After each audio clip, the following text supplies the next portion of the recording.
Yo, what's going on, guys? Haven't uploaded in 2024 yet here. Back at it with another banger video. Happy New Year, by the way. But yeah, despite the fact we're nearly 2 weeks into 2024, um, we're counting down the best rap albums of 2023 here. I started off on such good form. I got first two videos out back to back, 2 days in a row, two uploads in a row. At the end of 2023, before the year even ended, I was doing so well. But this video, I really had to take my time to perfect it because 2023, man, despite a slow start, there was a good album. No, some absolutely, totally tantalizingly fantastic albums. Can you tell I'm reading the thesaurus? No, I'm joking. I've had no time to do anything this year because I spent it all scripting this video.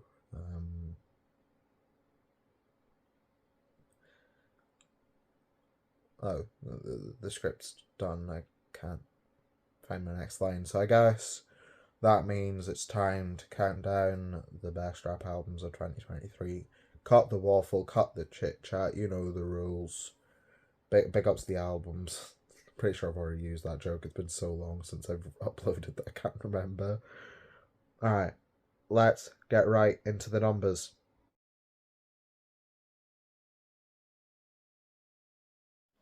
Key Glock came with the fire for this one. Nah, I listened to this album before I listened to the first Glaucoma. Sorry, this is like the Blair Witch, isn't it? I listened to this before I listened to the first album. This was my first Key Glock record. And it was a pretty rubbish start, to be honest. No, this record was one that grew on me throughout the year. On first listen, I just thought it was okay. And then there were certain songs like Money Over Hose and shit that like really like ground my gears. But it actually took the deluxe of this album to come out for the album to grow on me. Because on the day the deluxe dropped, I remember it being a pretty weak day. So I just listened to the deluxe and was like, why not? Let's throw it on. And ain't no misses on that deluxe, I can tell you that much. So I went and re-listened to the whole thing, and yeah, amazing album. Nah, I'm not gonna kid you and say it's some influential, crazy storytelling, political conscious album. But what it is some straight heat. I believe I've already reviewed this album on album of the year, so to see my opinion, you'll have to go over that now. It's just some really good laid back trap music. You know, it kind of harkens back to when trap was a more simple genre before like people started making trap psychedelic and taking away from the genre. Trap purist over here, white British kid is a trap purist. Nah, but yeah, it gives me similar vibes to, Gucci Mane and stuff like that. More sort of simple trap. There's not much going on. You've got a hard trap beat, maybe a soul sample in there, and some laid back rapping over the top of it. But Key Glock's style of doing that is really good, and despite his sort of laid back, like not really present vocal presence, like gives me similar vibes to like an Ice Spice or whatever, where it's like an effortless flow. Despite that, there's some like triumphant songs on here, like the fucking outro, fuck a feature. Oh my god. Whenever I was skipping school and running, that was the song. That was the song that kept me going. Absolute banger. You've got Chromosomes, which that hook gets stuck in my head all the time. 2 for 1. was a song that I liked on first listen, but like looking back, that's one of the best beat switches of last year. Like the way that it almost switches mid line is so cool. Um, and that's the thing. Like it's a trap album, and it's like hard hitting bangers for the whole thing. Like it doesn't try and shy away from that. But like it's not like synths or dark pianos or whatever. These beats are like very like light beats, you know what I mean? Like you'll have horns or you'll have like an electric piano or something. Um like it's not a dark album, which a lot of like these like it's just a bangers project, it's just a bangers project, you old heads are whining too much about lyricism. All those albums can tend to be quite dark sounding, which there is place for that, you know, massive Future fan here. But like sometimes you just need some like fun music, and that's what this album is pure, unadulterated fun. Let's go. Also, this inclusion kind of includes the deluxe a little bit on here because I recommend that just as much as I recommend the original album, and this is my channel, my rules, so I can include deluxes if I want. Nah, but yeah, really good album. I've heard a lot of people like. I remember watching John Denton's reaction to it. I remember him saying it was sort of like motivational in a way, and it's like I can't really explain that, but you know, listening to this album makes me want to go get my money up and not my funny up. You know what I mean? Like, it's so good. It does have low points. There's a couple songs that like do the same thing, and I don't like them. Like all the ones where he's got that sort of weird delivery where he's like holding notes and stuff, like Money Over Hose, and I believe he does it on In and Out of Town as well. Don't like those songs. Oh yeah, how could I like mention this album without even mentioning Ratchet? That song is absolutely crazy. Ratchet is batshit crazy, y'all. Nah, that song goes so hard. You've got this like sort of Tay Keith type piano, and he just goes off. Because that's the thing. Despite his delivery like, staying calm for the whole thing, you know, you're not really gonna get an aggressive Key Glock song. And I say that, but the literal intro to the prequel to this album is aggressive. It's like a Sheck Wes song if you haven't heard it. But yeah, despite his like calm voice, his flows are pretty snappy on here. Like they're crazy.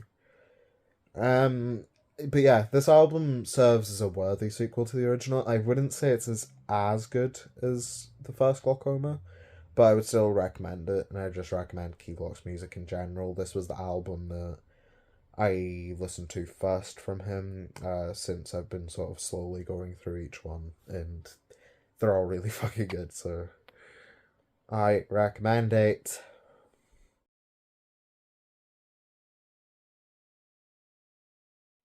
Can I stop talking about this shit? I'm sick of it. Nah, Utopia, it's like Zootopia. Nah, I was listening to franchise earlier. Um, this album was a massive disappointment that grew off me. No, I've already reviewed this on here, and then I reviewed it on Album of the Year, and now I'm talking about it here. Um, People were like shitting on me for like talking about For All the Dogs like 3 videos in a row. This album, this has been a slow burn, like repeatedly talking about it on this channel. Um, no, I don't want to spoil Album of the Year or anything. Like the website, not this video. But yeah, not gonna lie, this album did slightly grow off me. I mean, it was bound to when it was like the only thing I played. Like, I was fiending for more for pretty much the first like 3 weeks of August. This shit was like all I played. Other than like new albums to like check them out or whatever, I like wasn't listening to any other music that I liked. Just Utopia. I had a bit of an unhealthy obsession with it. And then after that, I didn't listen. Nah, after that, there was certain bangers that stuck with me. There was like 5 or 6 songs. My Eyes, crazy. Modern Jam. Maybe the most overhated Travis song like ever. I know that's a crazy take. But that song is so good. And I really don't understand the hate for it. I mean, you go on like any forum that's talking about Travis Scott and they shit on Tizo Touchdown more than they praise Travis Scott. It's crazy.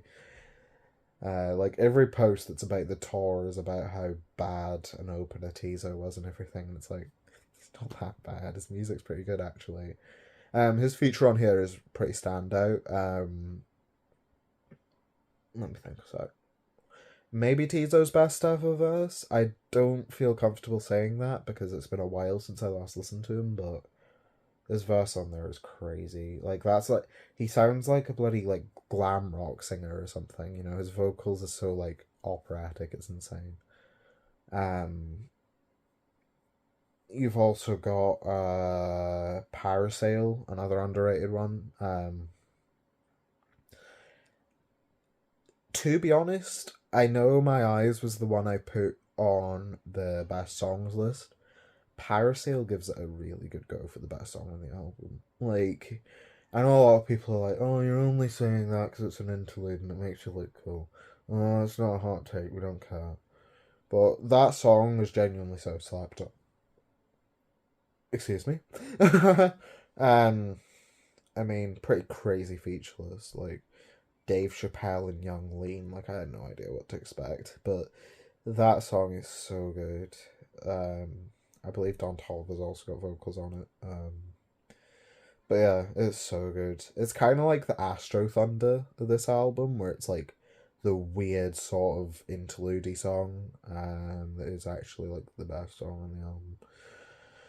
But yeah, those of you that have seen my album of the year will know that this is my least favorite of like the big four Travis albums. Like the stuff he's released since Rodeo, ignoring the collab project. This is the weakest of the four in my opinion, but it still is just as fun. It's just it's a case of like me being in fan mode and not reviewer mode for this album. Like this isn't really the type of vibe I listen to Travis for, but he executed it really well, and that's undeniable. And also, the first listen to this album was maybe the most fun first listen for a while now. Like, genuinely trying to think of an album that was a more fun first listen than this that like came out recently. And I can't. Like, genuinely thinking back, like the last time I enjoyed a first listen this much was probably like Astroworld, which just shows how good Travis's album building is. Like his albums are experiences, I feel like. And this album can make you feel so many emotions. You've got absolute bangers like Fiend or Meltdown or Sirens or whatever.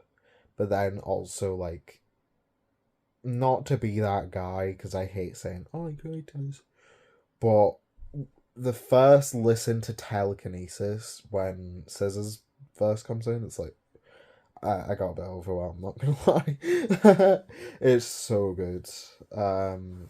Best Scissor feature of the year. Fuck you, Drake. I feel like I've been too nice to Drake recently. Left him off here, interestingly enough. We'll get on to what album I left him off for later because he originally was going to be on here, but yeah. Just a really, really good album. I mean, from the first song, like, from the jump, like, Hyena, one of the best intros of the year. Like, genuinely, that first 4 song run, like, you could take that 4 song run and it would beat the majority of albums this year. Like, it's crazy. Pretty much, like, I mean, ignoring God's Country because I don't really like that song. Pretty much up to Schizo, you don't really have a skip on here. Schizo more like Schizo, am I right? Yeah. And even then, Schizo's good. It's just that it like takes a while to get good, and it's like I'd rather listen to the other songs more. That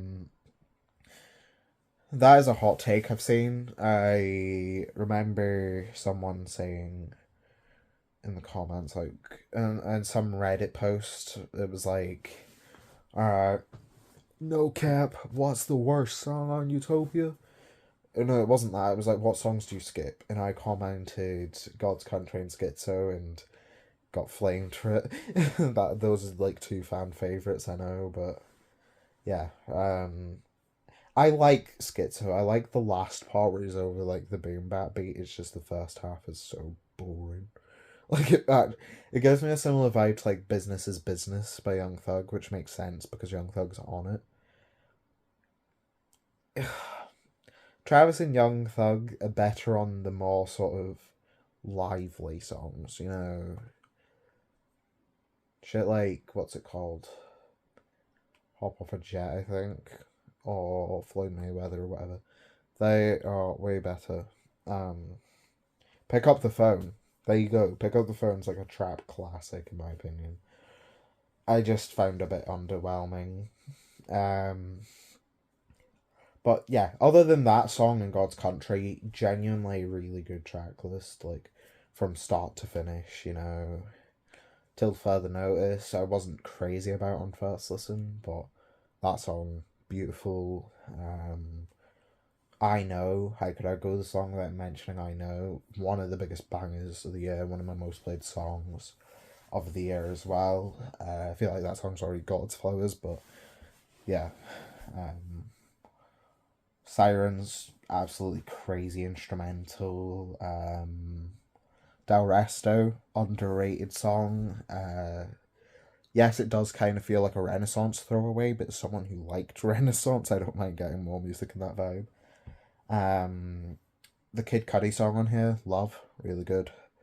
K-pop, bit overhated in my opinion. You know, it's just so good from start to finish. Like a genuinely, I mean, I know I'm not saying anything new or interesting here because everyone loves Utopia, but great album.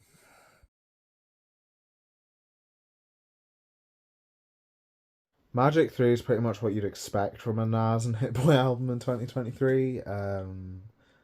You know, it's the same sort of introspective, conscious storytelling that you normally get from Nas, with some excellent production over it as well. I do believe that Hit Boy is a bit of an unsung hero for this now 6 album run with Nas. You know, it usually goes to like Nas's longevity and that, which fair enough, but Hit Boy's production across these projects has been fantastic. But yeah, just a crazy run. Truly an inspirational run as well. You know, the longevity is crazy to be 30 years into your career and still rapping as hungry as he was rapping on here. There's so much great moments on this track list. The opener's really good. The main songs that stood out to me, let me get this title right, I can't remember the title. Based on Real Events and Based on Real Events Part 2? That may be wrong. It may be like based on a true story or something. But those songs, the 2-part song, genuinely some really great music. It sort of is storytelling in the most literate way of describing it. Like, you know, like it's like a chronological order, like an actual like start to finish story, which I think is really cool. The closure on here was really good. I mean, it's just a really solid body of work. I mean, there's even a song with Lil Wayne on here. Like that shit's crazy. Like that's like two of my favorite rappers of all time, and you've whacked them on the same song. But yeah, genuinely a really inspirational album. I was a bit nervous going into it due to Magic 2. It wasn't my least favorite album or anything, but it was probably the weakest in this album, 2020's Nas run. And this project came like just a few months after that, so I was a bit nervous. He hadn't dropped multiple albums in the same year since like 2021 with King's Disease 2 and Magic, which Neither of them are really my favourite Nas album, not gonna lie. But yeah, it was good. It was decent. It was like a 6 to 7. But like, this album is leagues ahead. I believe it's gonna be the final Nas and Hit Boy album, which is a shame because I do believe that they're two artists that really brought the best out in each other in a pretty crazy way. Like the chemistry that these two showed on all these projects, crazy. Only some duos could do like 2 trilogies in the space of 3 years and have every album be a good album. Like, it takes like special talent to be able to do that, and I feel as if a lot of people were getting sick of these albums, but I feel like 5 years down the line, rap's gonna miss this run. Everyone's gonna be looking back and being like, "Oh, we shouldn't have slept on this album run," because I feel like a lot of people on Twitter were like, "You're kidding, another one?" every time that these albums were announced. But yeah, just a crazy run in general. Truly, probably an album run where it just kept getting better and better. Like, I'd say both, like the two best songs. No, best song. No. Can you tell I've recorded this clip like 6 times? No, best albums in this run were both the threes, which is interesting. King's Disease 3, one of my favourite records of 2022, and then Magic 3, one of my favourite records of 2023. Like, I like how that works out. But yeah, genuinely, if you haven't listened to it, I'd recommend it just as much as any of the other albums in this run. I believe it's probably second best for me, only to King's Disease 3. But yeah, really solid album run. I feel like I'm repeating myself. But yeah, really, really great album.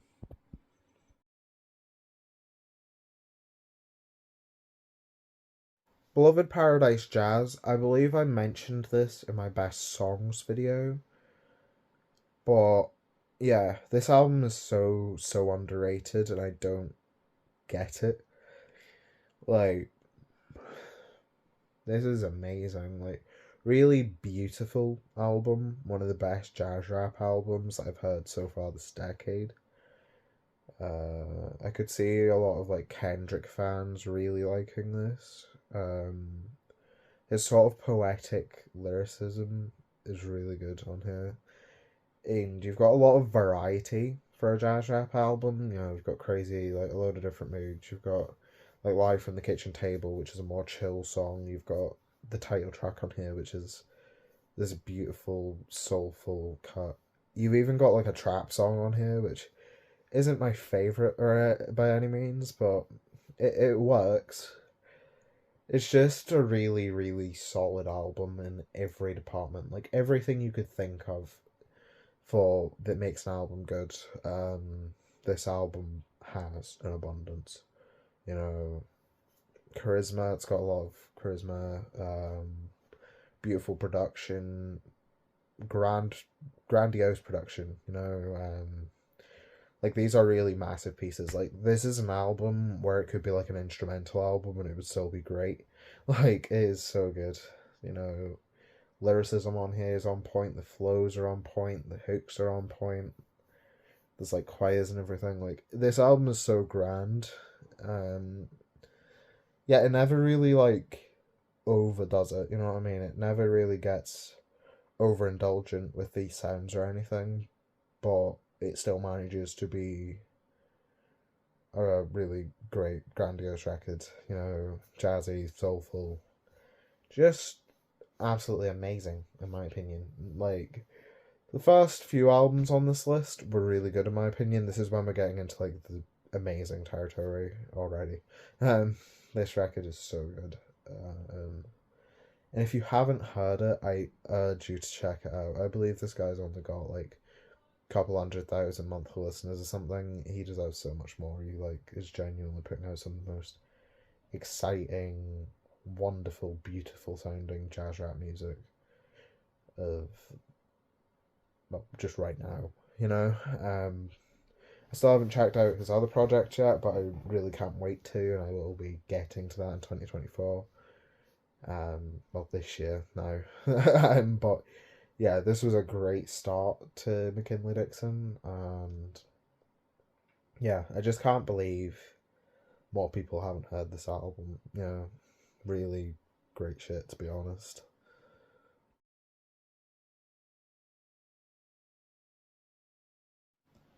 No, 2023 was really the year Griselda grew on me as a collective.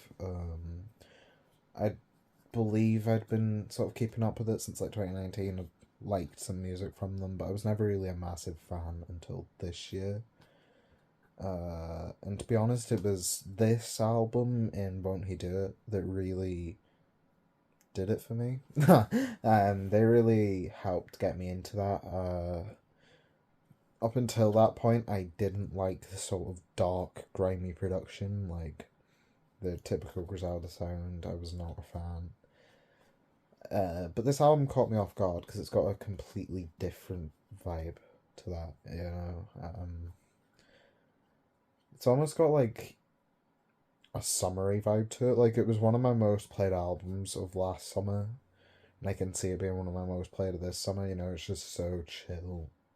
In terms of everything, you know, Larry's delivery, which is like notoriously laid back. Like, a lot of people say he sounds sleepy on here, but I think that's a good thing. And then the production is so lively.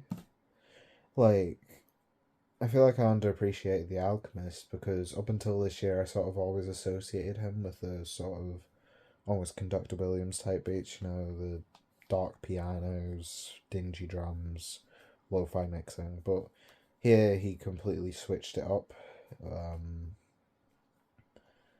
bringing a lot of like soul into the music. Like, for example, 98 Earthquake was really good. I love the production on that song, What Happened to the World.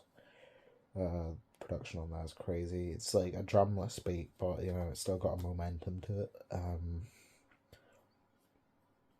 Speaking of that song, the feature list on here is crazy. You know, we've got people like Jay Worthy, Joe Badass and Currency, Ty Dolla Sign,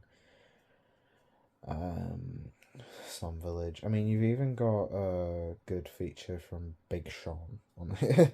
Like, even Big Sean kills his performances. Like, usually you get these albums that have this sort of like feature list that's like star-studded and a dream feature list for you, and then they end up shitting the bed on their performances. Even the artists I don't like on this album, it went hard. You know, Action Bronson, not a crazy fan, but he was good on here. Even the Alchemist's verse on this album, which usually I do dread on Alchemist albums, but even his verse on here is not that bad. I mean, there's just so many great songs that I can't even list them, you know. Exito, Turkish Cotton, Porsches in Spanish, the outro on here, it's all just so good.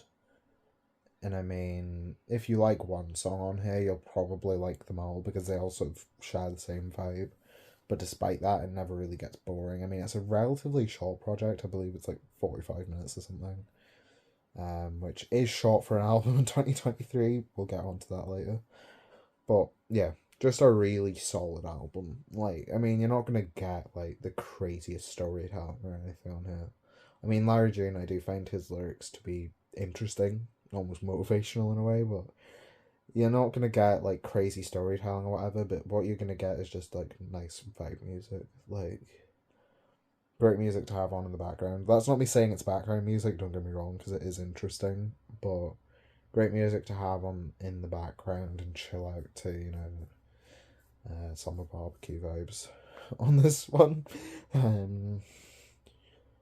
Yeah, really solid project from start to finish. There's not really a bad song on here. The closest thing to a skip is probably like Palisade CA, just because it's like, it's the one track that disrupts the vibe of the project because it is a bit more of a banger.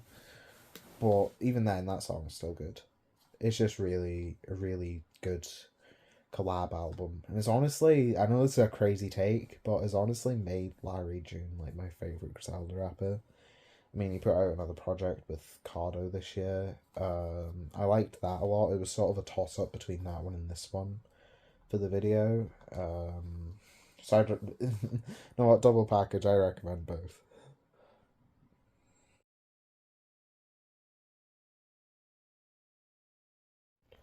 The Patience is another short one. I think it's the shortest one on this list.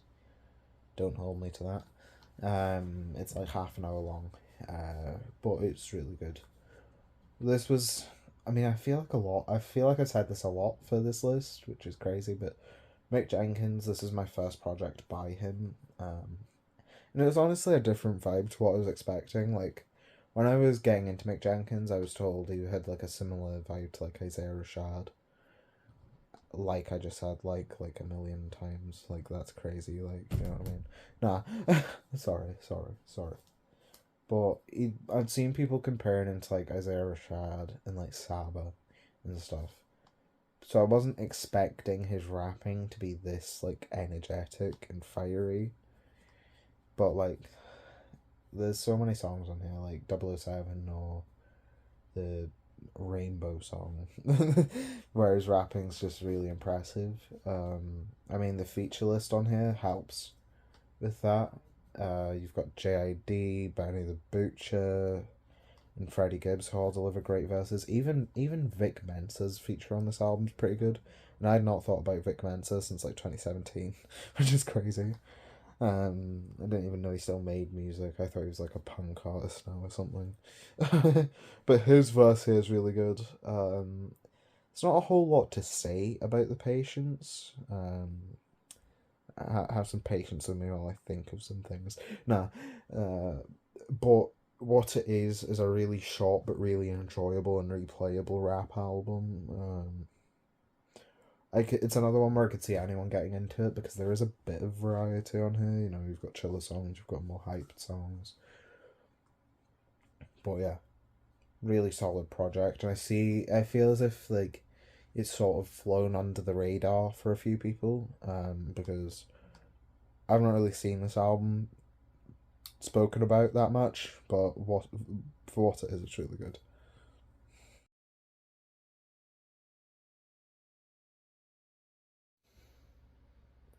Now for the take that's gonna get me flamed. Genuinely, I imagine this will like shock a few people. That wasn't what I meant to do by including it, but can't remember what video it was because it was like early days of the channel. But I remember there was a segment where I just ripped into opium for like no reason. Um, like I don't tend to be too mean in my videos. I tend to just have a laugh with things. But like, I remember I was going crazy, like a full on like 3 minute rant about how bad opium were. And then this album goes on to like grow on me. This was a last minute inclusion. I don't even know why I re-listened to this, but I did. I re-listened to this thing like December 28th or something. This was the album that replaced Drake because I felt as if it was going to be a more interesting thing, and I was kind of sick of speaking about For All the Dogs, to be honest. But yeah, this record is crazy. On first listen, I remember thinking it wasn't that bad. I mean, obviously, 26 songs or something, crazy long. Um, this is the only album on here to have more than 20 songs, because I feel like 20 song albums this year, I had like a field day choosing between them for my worst rap albums of the year list. Like, genuinely, I could have made a full on worst rap albums of the year list from 20 plus song albums. And but yeah, I mean, the re-listen was crazy. But yeah, I mean, Yeah, before I re-listened to it, I remember thinking it was a step up from No Stylist. No Stylist, I liked two songs. I liked, obviously, the title song, and I believe it was Vetamont's Coat or something. It was one of those songs I liked. Like, the opening run. But, yeah. And then I remember thinking this album had more good songs, but it was still like 10 good songs on the 26 song album, you know. Like, I remember liking By the Pound and Fly Shit and Which One on first listen. But yeah, this thing's grown on me so much. Don't get me wrong, it has its misses. It's probably the album on here with the most misses. Three whole songs I don't like on this one. Those being Cayman With, which has a horrible beat. Money and Sex, which I can't stand that song. Love those two things, but can't stand that song. And then the other one I can't remember. No, not coming back to me. But yeah, I never really envisioned this thing growing on me the way it did. Kind of crazy, to be honest. I'm kind of shocked by myself. Like, this wasn't an album I was even really thinking about at all for the end of year lists. Like, no best songs, no worst songs, no best albums, no worst albums, you know. This was an album I wasn't even thinking about until literally like a week ago. But this shit has been so played by me recently, like literally every night before I go to sleep. That makes it sound bad. I don't listen to this album to put myself to sleep, but I believe it's got like a great nocturnal vibe to it. I was literally just speaking about how I don't like dark music, but the dark music on here is really good. You've got a variety of sounds on here. You've got, you know, you've got the ragey type songs, you know, Money and Sex, but also By the Pound, which is an absolute banger. You've also got like straight up trap songs on here, like the song Wagwan. Almost like feels like the type of thing you'd hear like Lil Baby make in like 2018, which is crazy. You've got like a trap metal song with Raver, which is crazy. And then you've got what I would dub as like shoegaze trap. Like, I've never heard that term used before, but that's how I'd describe this album, you know. Trap beats with like alt rock and grunge riffs. Although like it's sort of shoegazy with the way like everything's kind of washed out. That's coming from someone who like knows nothing about shoegaze now. Shoegaze is my favourite rock subgenre. Fun fact about me. Cockatoo Twins saved my life or whatever. Slow Dive are the best thing to ever happen.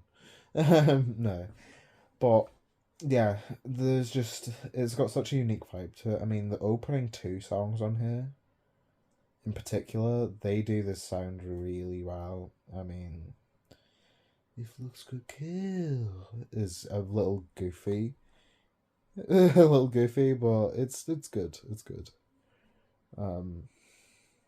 And then How You Feel is really good. Fly Shit does the whole sort of grungy alt rocky vibe, but with a bit of a faster pace to it. You've got Brazy Girls, which is one of my favourites. It's got these little like soft rock sections. You know, like never did I think that like Destroy Lonely Song would give me like Future Island vibes. Did I just say Future Island? That's embarrassing. You've got like Red Light and Make Some Work. Like, this is a rare album where like the second half is low-key better than the first. Is it called Safety? It's like 5 minutes long. It doesn't drag. Like, it's actually a banger. But yeah, anyway, this album really good.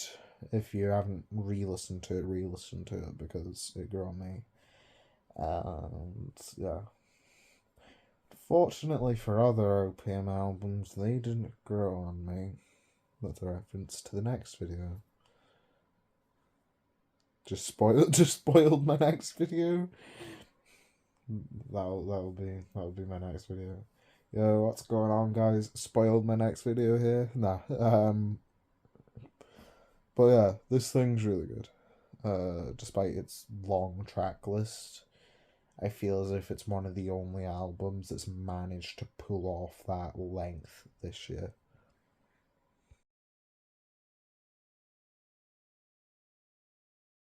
This was another late inclusion because I didn't even listen to this album until December. Um, which I regret doing because this shit would have been so much fun over the summer. This is probably the most fun album on this list. I mean, obviously Utopia was fun, but this is fun in a different way, where it's like the artists having fun too. This is also the only album on this list to have multiple rappers on it. Yeah, screw all you scaring the hose warners. This is the album that replaced Drake, I believe. I can't remember if it was this one or the Lonely one, because one of them replaced Drake, the other one replaced Danny Brown. So yeah, I mean, look, part of that is a bit of bias that he took down my video. Everyone else got Quaranta reactions, and I didn't. You know what I mean? But yeah, ignoring the saltiness for a minute, this record's really good. It honestly gives me like similar vibes to like 2017 era Brockhampton. There's just so much versatility on here. It's crazy. I wasn't really familiar with Group Therapy. Like, I didn't even know who they were until like last month. I remember seeing them all over like end of year lists and stuff when I was like catching up on everything at the end of the year that I'd missed from my busy schedule. That you can tell by my upload rates. But yeah, this thing's got so much different vibes on it, and whether they're doing like a pop song or a rock song or a soul song or a dance song or a rap song, like, it's hard to call this a rap album, but no matter what style they're doing, it's packed with personality. I mean, there's even a song on here that has that sort of Griselda vibe to it that I was on about earlier. That song's crazy. Shit, what's it called? Help Part 2, I think. But yeah, every single song on here hits. They're all bangers. And all songs that I'll be playing all throughout this year, I do genuinely. Like, I know that a lot of people will be pissed about the Brockhampton comparisons at this point, because I imagine they've been made a lot, but it does genuinely give me that kind of vibe. Before Brockhampton went off the rails, obviously, but like Saturation Trilogy era Brockhampton, that's the kind of vibes you're getting on here. So if you're into that and you haven't heard this record, I'd seriously recommend it, because this record shows so much potential and shows so much vibrance and personality that it's crazy. Yeah, it's just a lot of fun, really. You know, you're not gonna get crazy emotional with this shit or whatever, but it's a lot of fun.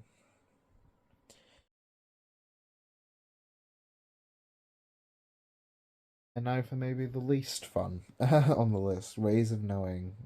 This is a beautiful album. One of the most emotional albums on here, you know, it's just got such a moat of lyricism on here, but also mixed with some of the best soulful rap production you'll hear. I mean, the song like Phases on here, for example, is like a Chipmunk Soul song, and it's fire. I actually discovered this album through Kelly Moonstone because she was featured on here.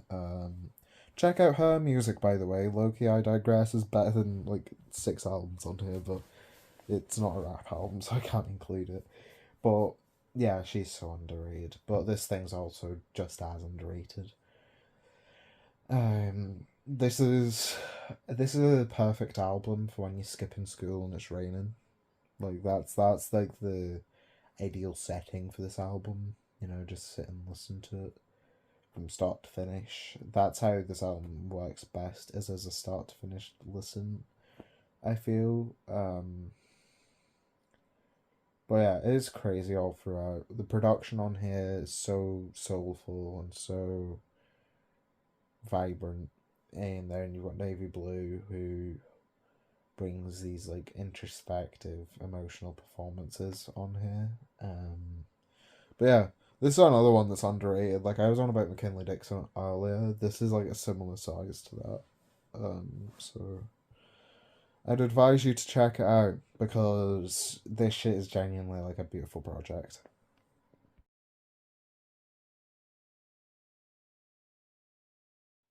Drum roll, please. Number one. Can only use one hand. No. You already know. You'll have probably seen this coming from my best songs video because I did praise this album a lot then. But Burning Desire is such a good album, man. That's why it's number one, is because I believe it to be the best rap album of 2023. Not the best album by a rapper by any means.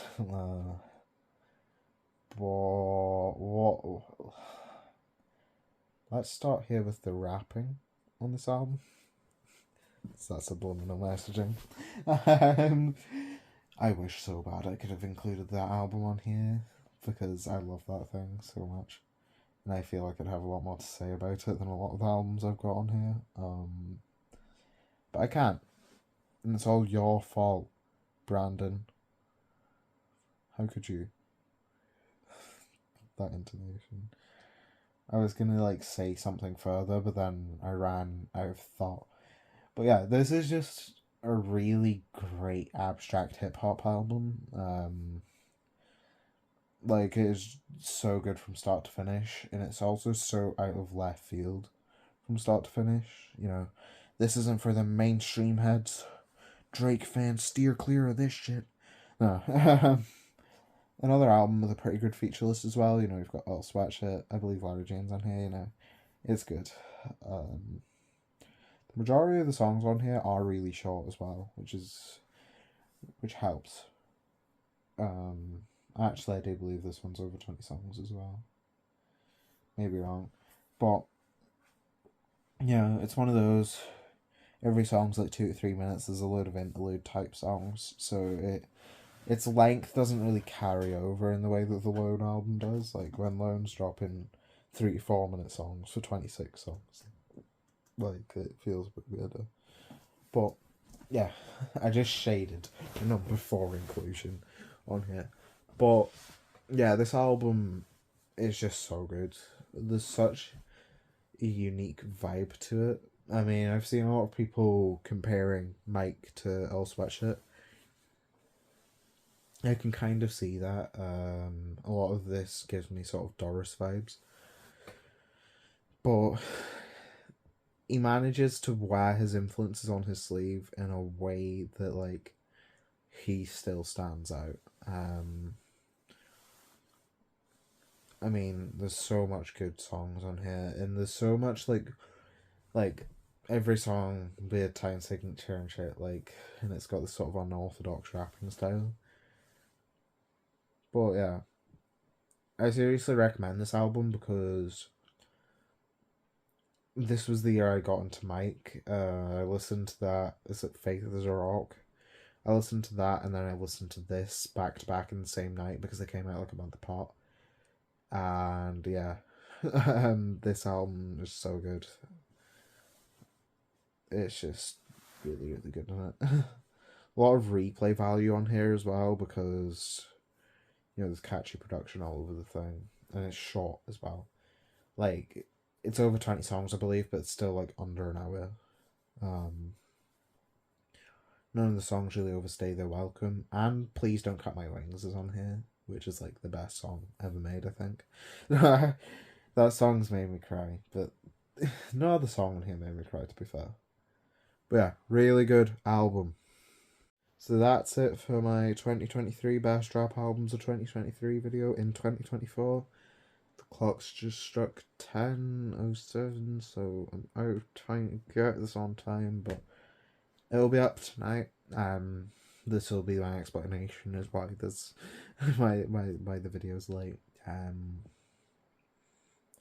Worst rap albums next. I'm gonna try and get that out before Friday because I'm pretty sure 21 Savage is dropping and I want to get a reaction out to that as soon as I can. But yeah, that's it for me on the best rap albums. Hope you've had a happy new year as well. But I'll catch you in the next one. I'm not going to make any promises and say it's coming tomorrow or anything. But it'll be out in the next 2 days if everything goes to plan. If I can't get it out before the 21 Savage video, it'll come. It'll come. My aim is to get all these NDA list videos done so I can just move on to the 2024 stuff and get going with that as soon as possible. But yeah, if you've watched all this way, thank you for watching. I hope you enjoyed. Comment down below what albums you would have in your best list. Leave a like if you liked. Leave a like if you disliked. Subscribe if you know it's good for you. Or I'll mess you up. I'll get the opium creature on you, you know what I mean? But yeah. Bye. I don't like how I said that. Shit.